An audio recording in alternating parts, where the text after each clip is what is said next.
तो देखिए students, next topic हमारा duties according to decision of court. तो कुछ कोर्ट के डिसीजन के अकॉर्डिंग भी जो ऑडिटर की कुछ ड्यूटीज़ हैं वो फिक्स हुई हैं। अब ये देखिए कौन सी ड्यूटी हैं जो कोर्ट के डिसीजन के अकॉर्डिंग जो है डिसाइड हुई हैं कि ऑडिटर को इन बातों को ध्यान में रखना है। सबसे पहला, to examine the truthfulness and justification of balance sheet. तो ऑडिटर की ये ड्यूटी है कि वो चेक करेगा कि जो बैलेंस शीट है वो बिज़नेस की ट्रू सिचुएशन को प्रेजेंट करती है या नहीं, है ना। तो सिर्फ अर्थमेटिकल एक्यूरेसी को चेक करना उसकी ड्यूटी नहीं है, उसकी ड्यूटी ये चेक करना है कि बैलेंस शीट में जो भी पोजीशन शो की गई है, फाइनेंशियल पोजीशन, वो बिल्कुल एक्यूरेट होनी चाहिए और वी कैन से कि अकॉर्डिंग टू लॉ होनी चाहिए। To give clear cut information with honesty. तो ये भी ऑडिटर की ड्यूटी है कि वो क्लियर और unambiguous report on P&L account and balance sheet वो देगा, है ना। ये उसकी प्राइम ड्यूटी है कि वो बताएगा कि P&L अकाउंट भी या बैलेंस शीट जो है वो सही प्रेजेंट कर रही है या नहीं कर रही, मतलब इसके अकॉर्डिंग जो ट्रांजेक्शन्स हुई हैं उसके अकॉर्डिंग ही या लॉ के according he P&L account and balance sheet बनाई गई है। तो पर्सनली वो इसको एग्जामिन करेगा।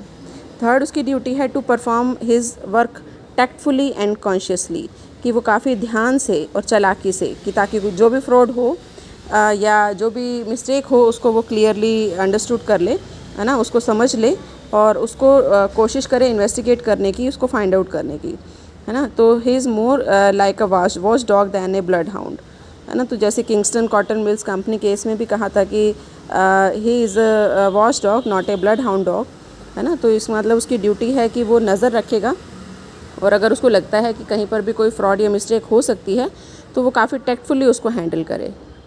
नेक्स्ट है to carry out intensive checking in doubtful circumstances, कि कहीं पर भी उसको डाउट होता है तो वहाँ पर वो डिटेल चेकिंग करेगा, है ना, उसको डिटेल में चेक करेगा, थोरो चेकिंग करेगा और अगर जो भी डाउट उसको है अपने रिपोर्ट में वो मेंशन करेगा।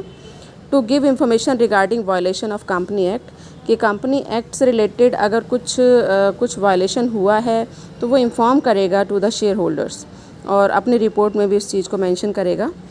Not to cheat the client, कि वो क्लाइंट को चीट नहीं करेगा। ऑडिटर की ये प्राइम ड्यूटी है कि जो भी इंफॉर्मेशन है वो जिसके बदले में रेम्यूनरेशन ले रहा है, जिस काम को करने के बदले में उस काम को ऑनेस्टी से करेगा, है ना। तो वो अपने एम्प्लॉयज़ के लिए कैसा रहेगा, ऑनेस्ट रहेगा।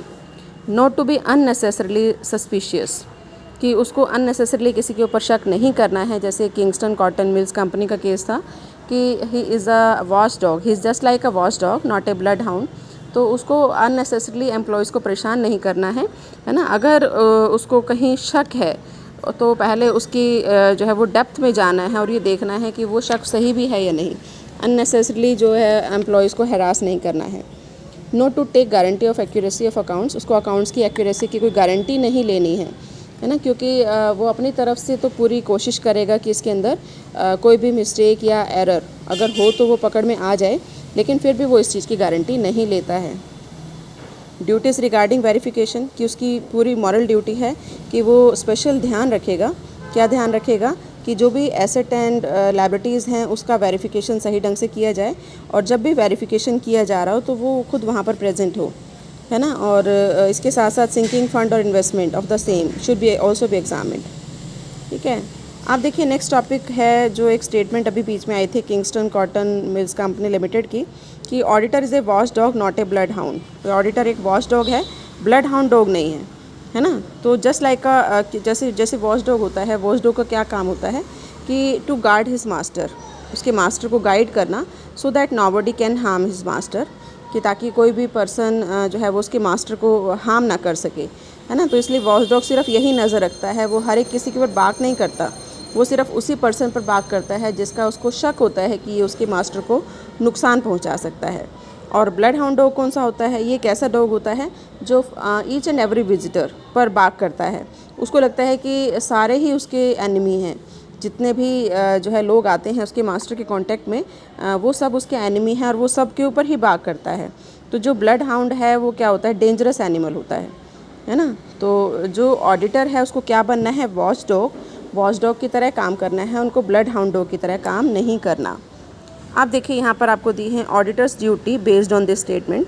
इस स्टेटमेंट पर आपको जो है वो ऑडिटर की क्या ड्यूटी है। तो देखिए सबसे पहला, auditor should not be unduly suspicious. जैसे बताया था कि जो ऑडिटर है उसको अपॉइंट किया जाता है for the examination of books of account of any organisation.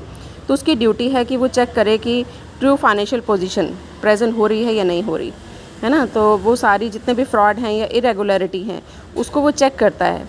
लेकिन इसका मतलब ये नहीं है कि वो ऐसे ही शक करता रहेगा सभी एम्प्लॉयज़ के ऊपर कि सब ने सारे ही एम्प्लॉयज़ गलत हैं, ऑनेस्ट कोई भी नहीं है ना, सारे ही ऐसे हैं जो कि फ्रॉड कर सकते हैं। बल्कि वो ये मान कर चलेगा कि जितने भी एम्प्लॉयज़ हैं वो सारे एम्प्लॉयज़ कैसे हैं, ऑनेस्ट एंड सिंसियर। जब तक कि कोई नेगेटिव पॉइंट उनके सामने नहीं आता तो वो अननेसेसरी किसी के ऊपर शक नहीं करेगा while doing his work. Second duty है auditor can rely upon tried servant of the company, कि ऑडिटर जो है वो जितने भी एम्प्लॉयज़ हैं कंपनी के उनके ऊपर वो विश्वास कर सकता है ना। उसको ये मानकर चलना होगा कि जितने भी एम्प्लॉयज़ हैं वो सब ऑनेस्ट हैं और सिंसियरली काम कर रहे हैं। तो he can rely upon their representation, जो भी वो रिप्रेजेंटेशन दे रहे हैं तो वो मान कर चलेगा कि वो ठीक है। नेक्स्ट है auditor should be careful and alert, कि जो ऑडिटर है चाहे वो ये मान कर चलेगा कि सभी एम्प्लॉयज़ सिंसियर हैं, सभी एम्प्लॉयज़ ऑनेस्ट हैं, है ना, लेकिन उसको फिर भी केयरफुल रहना है और अलर्ट रहना है। जैसे कि जो पेट डॉग होता है वो अपने मास्टर को प्रोटेक्ट करता है ना। तो उसी तरीके से मतलब जब उसको शक हो जाता है तो वो फिर वो अपनी उस पर आ जाता है कि उसको किस तरह से मास्टर को सेव करना है। उसी तरीके से जो ऑडिटर है वो पहले तो ये मान कर चलेगा कि एवरी एम्प्लॉय इज़ ऑनेस्ट, हर एम्प्लॉय ऑनेस्ट है। लेकिन अगर उसको कहीं पर भी कोई भी डाउट होता है तो उसको काफ़ी केयरफुली और टेक्टफुली काम करना है ना। उस सिचुएशन में उसको अलर्टनेस से काम करना है और पूरी डिलिजेंस से काम करना है। Auditor does not guarantee the books to be correct and show the true position, है ना। तो it's not necessary that watchdog will catch every thief, कि वॉच डॉग जो है हर थीफ को वो कैच करेगा। उसी तरह से जो ब्लड हाउंड डॉग है